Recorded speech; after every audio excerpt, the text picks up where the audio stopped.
Bonjour et bienvenue sur Edukinov. Je suis Merline Goufak, étudiante en Master 2 en Management des solutions digitales et data. Ça fait plus de 7 ans aujourd'hui que je donne des cours de répétition et pendant ces années, j'ai pu recenser pas mal de difficultés auxquelles les élèves sont confrontés dans leur parcours académique. Et je me suis proposé de partager avec vous dans cette chaîne quelques astuces qui m'ont permis à moi et à mes élèves d'améliorer leur performance académique. Le but d'Edukinov est donc de permettre aux jeunes élèves africains d'améliorer leur performance scolaire. Si cette thématique vous intéresse, je vous invite à vous abonner pour ne manquer aucune de nos prochaines vidéos. Le sujet que nous allons traiter aujourd'hui, c'est une chose qui t'empêche d'avoir de bonnes notes, d'obtenir de bonnes notes à l'école.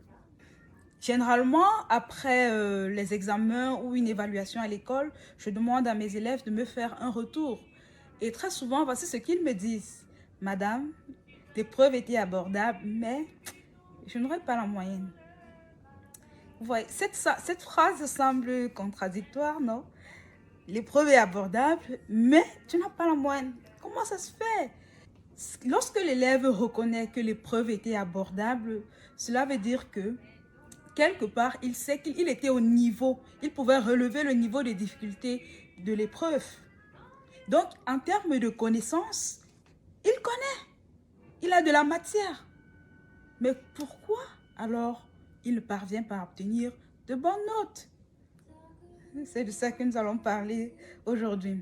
Alors, on va un peu revenir sur la manière d'étudier.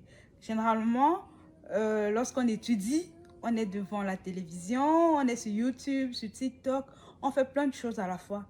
Mais ça n'empêche, on parvient quand même à maîtriser la leçon du cours.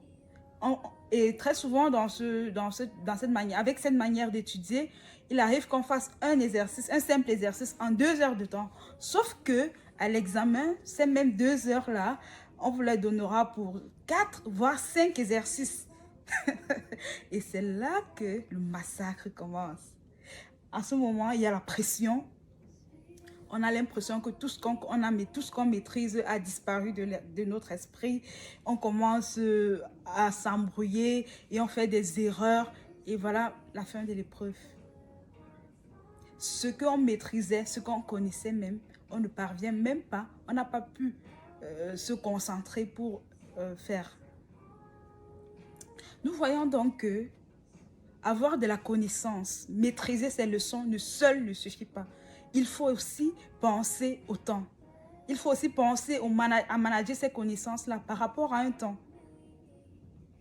Et donc, dans une prochaine vidéo, nous allons partager comment se préparer pour réussir à ces examens, tant en termes de temps qu'en termes de connaissances. Alors, cette chose donc qui vous empêche de réussir, cette chose qui vous empêche donc d'améliorer vos notes à l'école, c'est les révisions axées trop sur les connaissances et pas assez sur le temps. J'espère que cette vidéo vous a été utile. Si c'est le cas, likez, partagez et abonnez-vous. Si vous êtes mineur, demandez l'autorisation à vos parents ou à votre tuteur. Dans une prochaine vidéo, nous allons voir une autre chose qui vous empêche d'améliorer vos notes. Est-ce que vous avez d'autres choses qui vous empêchent d'obtenir de bonnes notes à l'école? Dites-le nous dans les commentaires. D'ici là, portez-vous bien.